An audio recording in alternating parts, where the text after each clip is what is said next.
వృక్షో రక్షితి రక్షితః అంటారు. అయితే వర్షాలతో ములుగు జిల్లా ఏటూరు నాగరం దండకారణ్యంలోని వేలాది చెట్లు పడిపోవడం అందరినీ ఆశ్చర్యానికి గురిచేస్తుంది. దీనిపై శాస్త్రీయ కోణంలో విచారణ చేస్తున్నారు అటవీశాఖ అధికారులు. అసలు ములుగు లాంటి ఘటనలు దేశంలో ఎక్కడైనా జరిగాయా? అసలు పెద్ద ఎత్తున చెట్లు పడిపోవడానికి కారణమేంటి? పర్యావరణవేత్తలు ఏమంటున్నారనే విషయాలపై మరిన్ని వివరాలు కృష్ణమోహన్ అందిస్తారు. ఏటూరు నాగరం దండకారణ్యంలో ఏం జరిగింది? ఒక్కసారిగా 200 హెక్టార్లలో 50,000 చెట్లు నేలరాలాయి. ఇంత ఉపద్రవానికి కారణం ఏంటి? దేశంలో ఇలాంటి సంఘటన గతంలో జరిగిందా? ఇదే ప్రథమమా? దాదాపు 50,000 చెట్లు ఒక్కసారిగా పడిపోవడంతో అందరినీ ఆశ్చర్యానికి గురి చేస్తుంది. ఇది పస్రా, తాడ్వాయి, ఏటూరు నాగారం పరిసర ప్రాంతాలలో ఉన్నటువంటి దండకారణ్యంలో జరిగింది. ప్రస్తుతం చూడొచ్చు, ఆ చెట్లన్నీ కూడా కింద పడిపోయాయి. ఇప్పటికే ఫారెస్ట్ అధికారులు కూడా ఈ సంఘటన జరగడానికి కారణం ఏంటి అనే దాని మీద అన్వేషణ చేస్తున్నారు. బయాలజికల్గా పరీక్షలు నిర్వహిస్తున్నారు. అయితే పెద్ద ఎత్తున ఈదురుగాలులు వచ్చాయి. దాదాపు గంటకు 120 కిలోమీటర్ల వేగంతో వచ్చినటువంటి గాలివానతోటే ఈ చెట్లన్నీ కూడా పడిపోయాయనేది ప్రాథమికంగా నిర్ధారిస్తున్నారు. కానీ దీని వెనుక కారణాలేంటి, ఇంకా సైంటిఫిక్గా ఎలాంటి కోణాలు ఉన్నాయి అనే దానికి సంబంధించి కూడా ఇప్పటికే ఫారెస్ట్ అధికారులంతా కూడా సర్వేలు చేస్తున్నారు. అయితే ప్రస్తుతం అయితే ఈ స్థాయిలో ఇంత పెద్ద ఎత్తున చెట్లు పడిపోవడం కావచ్చు, ఇదే ప్రథమం. గతంలో పెద్ద ఎత్తున వరదలు వచ్చాయి. దాదాపు రికార్డు స్థాయిలో వర్షాలు ఇక్కడ పడ్డాయి. దొడ్ల కావచ్చు, ఈ ప్రాంతాలలో అయితే వాగులు వంకలు పొంగిపొర్లాయి. గోదావరి ప్రవాహం చాలా ఎక్కువగానే ఉంటుంది. కానీ ఎప్పుడు కూడా భారీ ఈదురుగాలులతోటి కొన్ని చోట్ల రోడ్లపైన చెట్లు పడిపోవడం ఇదంతా సర్వసాధారణంగా కనిపిస్తుంది. కానీ అంటే 50,000 చెట్లు కింద పడిపోయాయంటే మనం పరిస్థితిని ఒక్కసారిగా అంచనా వేసుకోవచ్చు. దాదాపు 100 ఎకరాలలో ఈ పరిస్థితి కనిపించింది. అయితే ఈ చెట్లలో కొన్ని 3 సంవత్సరాల చెట్ల నుంచి మొదలు పెడితే దాదాపు 60-70 సంవత్సరాలు, కొన్ని 100 సంవత్సరాల ఉన్నటువంటి జీవించిన చెట్లు కూడా ఒక్కసారిగా నేలమట్టం అయిపోయాయి. ఈ స్థాయిలో నేలమట్టం కావడానికి కారణాలేంటి అనే దాని మీద కూడా అన్వేషణ జరుగుతుంది. ప్రస్తుతం అయితే మనతోటి ఫారెస్ట్ డిపార్ట్మెంట్లో సీనియర్ అధికారిగా పనిచేసి రిటైర్డ్ అయినటువంటి పురుషోత్తం ఉన్నారు. ములుగు ఫారెస్ట్కి సంబంధించి చూస్తే జిల్లాలో ఈ అభయారణ్యంలో ఒక్కసారిగా ఇంత 100 ఎకరాల్లో 1000 చెట్లు ఒకేసారి నేలమట్టం కావడానికి కారణం ఏమనుకుంటున్నారు?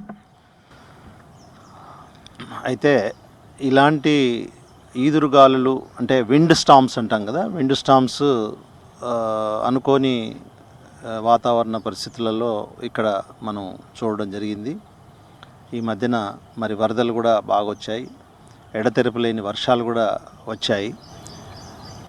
మరి నౌరాదేహి అనేటువంటి వైల్డ్ లైఫ్ శాంక్చురీలో మధ్యప్రదేశ్లో 1996లో ఇలాంటి విండ్ స్టామ్ వచ్చేసి అక్కడ కూడా 100 హెక్టార్లలో అడవి ధ్వంసమైంది. ఇది మనకు మాత్రం ఇది మొదటిసారిగా మనం ఇక్కడ గమనిస్తున్నాము. ఇక్కడ నేను వైల్డ్ లైఫ్ డిఎఫ్ఓగా ఏటూరు నాగరం ప్రాంతంలో చేశాను. నాకున్న అనుభవం దృష్ట్యా ఇక్కడ ఉన్నవన్నీ కూడా ఇసుక నేలలు తర్వాత లూజ్ సాయిల్స్ అన్నమాట. బాగా లూజ్ సాయిల్స్ కావడం వలన ఈ ఎడతెరిపి లేనటువంటి వర్షాల వలన భూమిలో తేమ శాతం పెరిగిపోయి బాగా నానడం అనేది జరిగి రాటనింగ్ అవడము, తద్వారా వేళ్ళు కొంచెం కుళ్ళిపోయినటువంటి వేరు వ్యవస్థ ఉన్నాయన్నీ కూడా త్వరగా పడిపోవడం అనేది జరుగుతుంది. తర్వాత ఇక్కడ ఎప్పుడూ ఈజీగా కూకటి వేళ్ళతో సహా పడిపోయేటువంటి టేకు తక్కువనే ఉన్నప్పటికీ మిగతా మిసిలేనియస్ స్పెసీస్ కూడా ఈసారి ఇక్కడ నేల కొరగడం అనేది మొదటిసారి మనం గమనిస్తున్నాం. అంటే సార్, అంటే చిన్న చిన్న చెట్లు పడిపోవడం అనేది సర్వసాధారణంగా చూస్తాం. కానీ ఇప్పుడు పడిపోయిన వాటిలలో అంటే దాదాపు 100 సంవత్సరాలు పైగా ఉన్నటువంటి చెట్లు కూడా ఉన్నాయి. దాని వేర్లు కూడా చాలా లోపలికి ఉంటాయి, బలంగా ఉంటాయి. అట్లాంటి చెట్లు కూడా పడిపోయాయి. అంత ఈదురుగాలు విండ్స్ వచ్చే అవకాశం ఉండదంటారా?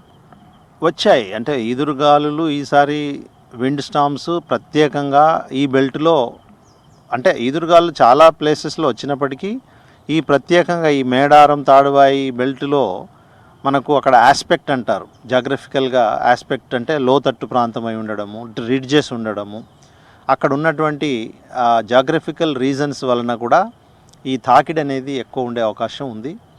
ఇంకొకటి ఏంటంటే బయాలజికల్గా చూసినట్టయితే కొన్ని చెట్లకు లోపల కాండం తొలిచే పురుగు ఉండడము, తొర్రలు ఉండడము, అవి అంతర్లీనంగా ఉన్నటువంటి వాటి యొక్క వ్యాధుల వలన ఇట్లాంటి వచ్చినప్పుడు పడిపోయావు. అంటే మనకు కోవిడ్ వచ్చినప్పుడు కోమార్బిడిటీ అని కొంతమంది చనిపోయారు. కోమార్బిడిటీ అంటే ఆల్రెడీ కిడ్నీ ప్రాబ్లమ్స్ ఉండి, ఆల్రెడీ లంగ్ ప్రాబ్లమ్స్ ఉన్నవాళ్ళు, కొంత హార్ట్ ప్రాబ్లమ్స్ ఉన్న వాళ్లకు కరోనాలో తట్టుకునే శక్తి లేకపోవడం, ఇలాంటిదే ఈ ప్రకృతి వైపరీత్యంలో తట్టుకోలేనటువంటి చెట్లు నెలకొరగడం మనం చూస్తున్నాం. పక్కనే మరి కొన్ని చెట్లు నిలదొక్కున్నాయి. అది గమనించినట్టయితే ఏవైతే కోమార్బిడిటీ ఉండి ఏవైతే బలహీనంగా ఇమ్యూనిటీ లేనటువంటి చెట్లే పడిపోయే అవకాశం ఉంది, ఇరిగిపోయే అవకాశం ఉందని చెప్పి నేను భావిస్తున్నాను. అంటే అన్ని వేల చెట్లకు మీరు అన్నట్టుగా అట్లాంటి డిసీజ్ ఉండొచ్చు అంటారా?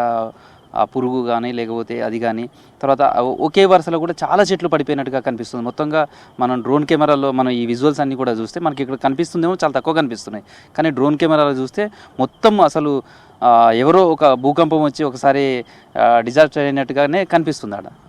అయితే ఇంకొక కారణం నాకేమనిపిస్తుందంటే సోషలాజికల్ కారణం చూసినట్టయితే, ఇక్కడ మేడారం జాతర ప్రతి 2 సంవత్సరాలు చాలా కోట్ల కొలది జనాలు రావడము, అసలు ఇక్కడ వెదురు చెట్లు అనేటి ఆనవాళ్ళు లేకుండా చేశారు. పెరిగినా కొద్దీ కట్ చేయడం.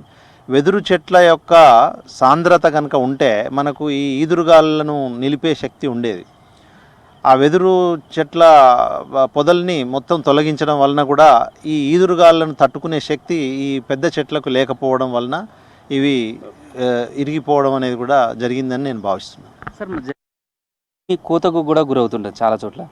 అలాంటి సమయంలో కూడా కింద భూమి పోయినప్పుడు ఈ చెట్లు పడిపోవడానికి కూడా అవకాశం ఉంటుందా ఫారెస్ట్లో? భూమి కోత వలన కూడా మనకు వృక్షజాతి తరిగిపోయే అవకాశం ఉంది. అయితే ఇంత పెద్ద పెద్ద వృక్షాలు భూమి కోతను ఆపుతాయి. కానీ అలాంటిది ఇంత పెద్ద వృక్షాలే పడిపోయినాయి అంటే కారణం ఏంటంటే బయాలజికల్గా అవి వేళ్ళు కుంగిపోవడము, మనం కృషించడము, ఈ విపరీతమైన వర్షాల వలన ఆ తేమతోని కృషించిపోవడం అనేది ఒక కారణము. రెండవది ఏంటంటే ఆల్రెడీ కొన్ని జాతులలో అంతర్లీనంగా స్టెమ్ బోరర్స్ కానివ్వండి, లోపల స్టెమ్ డిసీజెస్ కానీ ఉంటాయి. బయటికి బాగానే ఉంటుంది చెట్టు, అంతర్లీనంగా కోమార్బిడిటీ ఉండి కరోనాలో ఏ విధంగా అయితే కొంతమంది చనిపోయారో ఆ విధంగా అవి తట్టుకోలేక పడిపోయే అవకాశం ఉంది. ఎందుకంటే ఇందులో కొన్ని చెట్లు నిలదొక్కున్నాయి, కొన్ని మాత్రమే పడిపోయినాయి. ముఖ్యంగా టేకు లాంటివి ఏది ఉంటే అవి వేర్లు ఊరికేనే పడిపోతాయి, అప్రూటల్స్ ఈజీగానే అవుతుంటాయి. కానీ ఇక్కడ టేకు కూడా ఎక్కువ లేదు. ముఖ్యంగా ఏంటంటే ఇక్కడ ఈ వెదురు వనాలు నాశనం అవ్వడం అనేది కూడా ఒక కారణమే. మనం సోషలాజికల్గా చూస్తే మేడారం జాతరలో వెదురు వనాలు అనేటి పూర్తిగా అంతరించిపోవడం, దాంతో ఈ గాలి ఉధృతిని ఆపే వ్యవస్థ లేదు, అక్కడ షెల్టర్ బెల్ట్ లాగా పనిచేసే వ్యవస్థ లేదు. తర్వాత ఇంకోటి ఏంటంటే మీరు అన్నట్టు మరి దీని నివారణ చర్యలు అని అంటే మనకు షెల్టర్ బెల్ట్ స్కీమ్స్ ఇవన్నీ ఎక్కడైతే తుఫాన్లు వచ్చేటువంటి ప్రాంతాల్లో ఉన్నాయి, కోస్టల్ ఏరియాలో కోస్టల్ వచ్చే సైక్లోనిక్ ఎఫెక్ట్స్కి షెల్టర్ బెల్ట్స్ అని 3-4 వరుసలలో సరివి మొక్కలు నాటడం కానీ రకరకాల చర్యలు చేపట్టడం. ఇక్కడ మనకు మొదటిసారి ఈ అనుభవం అయింది కాబట్టి మనం ఆ విధంగా ఏం చేయలేదు. ఇంకొకటి ఏంటంటే సైడ్ డ్రైన్స్ లేవు ఈ ఏరియాలో. పడ్డ వర్షం, రోడ్డు మీద పడ్డటువంటి వాటర్ హార్వెస్టింగ్ అంతా కూడా ఏమైతే వాటర్ షెడ్ అంతా కూడా మళ్ళీ అడవిలోకే వెళ్తుంది. ఒక ప్రాపర్ సైడ్ డ్రైన్స్ అనేటి నేషనల్ హైవేస్కి ఉన్నట్టుగా ఇక్కడ లేవు. అది కూడా ఒక కారణం అనిపిస్తుంది. జనరల్గా కూడా ఈ థిక్ ఫారెస్ట్లలో, అభయారణ్యాలు వీటిలన్నింటిలో కూడా నిజంగా ఇట్లాంటి సైడ్ వాల్స్ కానీ మీరు అన్నట్టుగా సైడ్ డ్రైనేజెస్ కానీ అట్లా కట్టడానికి అవకాశం ఉంటుంది. చూడటమో చాలా జలపాతాలు లాగా వస్తాయి, తర్వాత సెలయర్లు వస్తాయి, తర్వాత వాగులు కూడా వెళ్తుంటాయి. తర్వాత ఈ చెట్లకు సంబంధించి కూడా ప్రధానంగా ఇన్ని వేల చెట్లు పడిపోవడం ఇదంతా కూడా దేన్ని సూచిస్తుంది? ఇతర దేశాలలో కూడా ఇట్లా జరిగిందా? మీరు ఇంతకుముందు ఒక చోట మధ్యప్రదేశ్లో ఇక్కడ జరిగింది అంటున్నారు. వీటన్నిటిని కంపేర్ చేస్తే మీరు ఏం చెప్పగలుగుతారు? ఇంతకుముందు కూడా ఇలాంటి ఎగ్జాంపుల్స్ ఉన్నాయి. నౌరాదేహి అని మధ్యప్రదేశ్లో ఉన్నటువంటి వైల్డ్ లైఫ్ శాంక్చురీలో 1996లో ఇట్లాంటి ఉదంతం జరిగింది. 100 హెక్టార్లలో ధ్వంసమైంది అడవి. అలాగే మనకు వేరే కంట్రీస్లో కూడా అడవి ధ్వంసం అనేది ఈ ప్రకృతి వైపరీత్యాల వల్ల జరిగింది. ప్రకృతి వైపరీత్యాల కారణం కొంతనేమో మనం హ్యూమన్ మేడ్ అంటే మన మానవ ప్రయత్నాలతో, అంటే మానవుని యొక్క అకృత్యాలు, అంటే ప్రకృతికి వ్యతిరేకంగా పోతున్నటువంటి చర్యలు, ముఖ్యంగా అడవిని ధ్వంసం చేయడము, అడవి అంతా పలచబడిపోవడము, ఇదివరకు ఉన్నట్టుగా థిక్ అడవి ఉండకపోవడము, ఈ కారణాల వల్ల కూడా మనకు అవుతుంది. అంటే కొన్ని దేశాలలో టోర్నిడో లాగా వచ్చి మొత్తం వస్తుంది, అట్లాంటిది ఏమైనా వచ్చింది అని అనుకోవచ్చా మనం?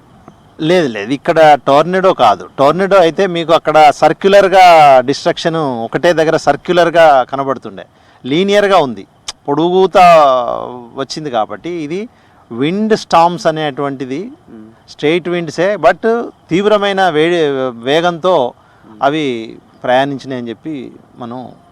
ఇట్లాంటి ఉపద్రవాలు భవిష్యత్తులో రాకుండా ఉండడానికి ఆపడానికి ఏమైనా అవకాశం ఉంటుంది సార్? అంటే ఇన్ని వేల చెట్లను మళ్ళీ పెంచాలంటే కొన్ని ఏళ్ళు పడుతుంది. ఇప్పటికే దాదాపు ఫారెస్ట్ మొత్తం కూడా తగ్గిపోతుంది. 33% మినిమం ఉండాలన్న ఫారెస్ట్ కూడా చాలా చోట్ల అయితే 5 to 10% కూడా లేని పరిస్థితి భూభాగంలో. ఇట్లాంటి ఉపద్రవాలు భవిష్యత్తులో రాకుండా అడ్డుకట్ట వేయడానికి కానీ అడ్డుకోవడానికి కానీ ఏమైనా నివారణ చర్యలు తీసుకోవడానికి కానీ ఏదైనా అవకాశం ఉంటుందా సార్? ఇంకా ఎట్లాంటి టెస్టులు చేస్తే దీన్ని నిజంగా సైంటిఫిక్గా ఒక కంక్లూజన్కి రావడానికి అవకాశం ఉంటుంది?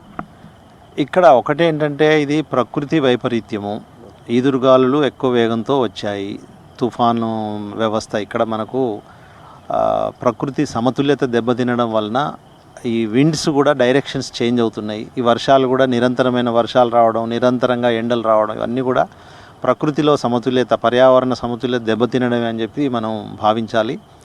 అయితే ఈ అడవి మళ్ళీ పునరుజ్జీవింపడానికి తన యొక్క ఆల్రెడీ సీడ్ వ్యవస్థ కానీ, దాని యొక్క రూట్లెట్స్ వ్యవస్థ కానీ, రూట్ సక్కర్స్ కానీ, ఆల్రెడీ వయబుల్ రూట్ స్టాక్, చెట్టు విరిగిపోయినంత మాత్రాన చెట్టు మళ్ళీ రాదనేది ఏం లేదు, అది వయబుల్గా ఉంటుంది. కాబట్టి మొత్తం అడుగెల్లా కొట్టి కాలబెడితే తప్ప రాకుండా ఉండదు. అయితే ఇక్కడ మనకు మళ్ళీ అడవి చిగురించే అవకాశం ఉంది. కాకపోతే దీన్ని ఒక చక్కటి పటిష్టమైనటువంటి రక్షణ చర్యలు కనుక చేపడితే బాగుంటుంది. ఇది ఆల్రెడీ డిస్టర్బ్ అయిందని చెప్పి ఎవరో ఒకరు వచ్చి మళ్ళీ కొట్టడం, సాగు చేయడం కనుక చేస్తే మనకు పూర్తిగా మనం అడవిని నశింపజేసినట్టు అవుతుంది. దీనికి మనం సరైన రక్షణ ఉంటే కనీసం ఒక 5 నుంచి 10 సంవత్సరాల్లో మళ్ళీ అడవి మనకు స్థిరీకరించబడుతుంది. ప్రస్తుతం అయితే ఫారెస్ట్లో ఏదైతే చెట్లు పడిపోయాయో వాటన్నిటి మీద కూడా ఫారెస్ట్ అధికారులు కూడా ఎంక్వైరీ చేస్తున్నారు, విచారణ చేస్తున్నారు. సార్, అంటే ఈ స్థాయిలో చెట్లు పడిపోవడం కావచ్చు, వీటన్నిటిని చూస్తే ఒక సామాజికవేత్తగా మీరు ఏం చెప్తారు సార్? ఇది వాస్తవంగా చెప్పాలంటే మనకు దాదాపు గత 20-25 ఏళ్లుగా సంభవిస్తున్న వాతావరణ మార్పుల ప్రభావమే ఇది. అంటే భూమి సముద్రాలు వేడెక్కడం, తద్వారా మనకి గ్రీన్ హౌస్ గ్యాసెస్ రిలీజ్ కావడం, అటువంటి వాతావరణ విపత్తులతో సంభవిస్తున్న పరిణామం అని చెప్పి నేను అనుకుంటున్నా. ముఖ్యంగా మనం ఏటూరు నాగారం వైల్డ్ లైఫ్ శాంక్చురీలో జరిగిన సంఘటన కనుక మనం గమనిస్తే దాదాపుగా 50,000 చెట్లు 200 హెక్టార్ల విస్తీర్ణంలో 2 కిలోమీటర్ల పొడవున లీనియర్ ఫాల్ ప్యాటర్న్ అంటారు దాన్ని, అంటే ఒకే వరుసలో పడిపోయినాయి. అంటే దానికి కారణం జనరల్గా మనకు వెదర్ ఎక్స్పర్ట్స్ ఏం చెప్తున్నారంటే లీనియర్ ఫాల్ ప్యాటర్న్కి కారణం ఏంటిది అని అంటే మనకు స్ట్రెయిట్ లైన్ విండ్స్, అంటే ఒకే సరళ రేఖలో వీస్తున్న గాలులే దీనికి కారణం. స్ట్రెయిట్ లైన్ విండ్స్ ఎట్లా ఏర్పడతాయి మరి? జనరల్గా స్ట్రెయిట్ లైన్స్ విండ్స్ ఏర్పడడానికి మనకు మన జియోగ్రఫిస్ట్లో ఎక్స్పర్ట్స్ ఏం చెప్తున్నారంటే మనకు థండర్ స్టార్మ్స్ వచ్చినప్పుడు జనరల్గా ఆ థండర్ స్టార్మ్స్ నుంచి స్ట్రెయిట్ లైన్ విండ్స్ ఉద్భవిస్తాయి. థండర్ స్టార్మ్స్లో ఉన్న చల్లటి గాలి బాగా సాంద్రీకృతం అంటే చిక్కన అయిపోయి దాదాపు గంటకు 100 మైళ్ళ వేగంతో ర్యాపిడ్గా కిందికి దిగుతుంది. దిగినప్పుడు ఆ ఎయిర్, కిందికి దిగిన ఎయిర్, థండర్ స్టార్మ్స్ నుంచి వచ్చిన కిందికి దిగిన ఎయిర్ దాదాపు మనకు హారిజోంటల్గా భూమికి సమాంతరంగా ఒకే లైన్లో గంటకు 100 మైళ్ళ వేగంతో వీచుకుంటూ పోతుంది. పోయినప్పుడు ఆ ఏరియా ఎంతవరకు ఎఫెక్ట్ అయిందో ఆ ఏరియాలో ఉన్న చెట్లు మనకు పూర్తిగా కూలిపోయే అవకాశం ఉంటుంది. ఇవి జనరల్గా మనకు ఎక్స్పర్ట్ చెప్పేది ఏంటంటే ఇవి నాన్ ప్రెడిక్టబుల్, అంటే ఇది ఊహించలేం ఇట్లా జరుగుతుందని. ఉదాహరణ మనకు క్యూములో నింబస్ మేఘాలు ఉంటాయి, అవి ఎప్పుడు ఏర్పడతాయి, ఎప్పుడు భయంకరంగా వర్షం కురిసిపోతాయి అనేది మనం చెప్పలేం. ఈ పరిణామం కూడా ఇది ఇటువంటిది టోటల్గా మనకు అన్ప్రెడిక్టెడ్ థండర్ స్టార్మ్స్ నుంచి ఉద్భవించిన స్ట్రెయిట్ లైన్ విండ్స్తోనే ఇట్లా జరిగిపోయింది అనేది మాత్రం వాస్తవం. ఇది సైంటిఫిక్ ఫినామినా. ఇటువంటిది మనకు జనరల్గా మనకు బార్సు ఆస్ట్రేలియాలో జరిగినట్టు మాత్రం దీనికి సంబంధించిన దృష్టాంతాలు ఉన్నాయి. దీన్ని మాత్రం మనం ప్రెడిక్ట్ చేయలేం ఎట్లా జరుగుతుంది అనేది. పోతే జరిగిన తర్వాత మాత్రం ఏ చర్యలతోనే మనం అడవిని తిరిగి పునరుజ్జింపజేయగలుగుతామో అది ఆలోచిస్తే సరిపోతుంది. ఇది మొత్తంగా ఏటూరు నాగారం దండకార్యంలో జరిగిన చెట్లు నేలరాలిన ఘటన పైన మాత్రం విశ్లేషణ సంబంధించినటువంటి సమాచారం. అయితే దీనికి ప్రధాన కారణం ప్రకృతి విపత్తుగానే చెప్తున్నారు. దీని మీద పూర్తి స్థాయి విచారణ జరిగిన తర్వాత సైంటిఫిక్గా కారణాలు ఏంటి అనేది మరిన్ని బయటికి వచ్చే అవకాశం ఉంది. Video journalist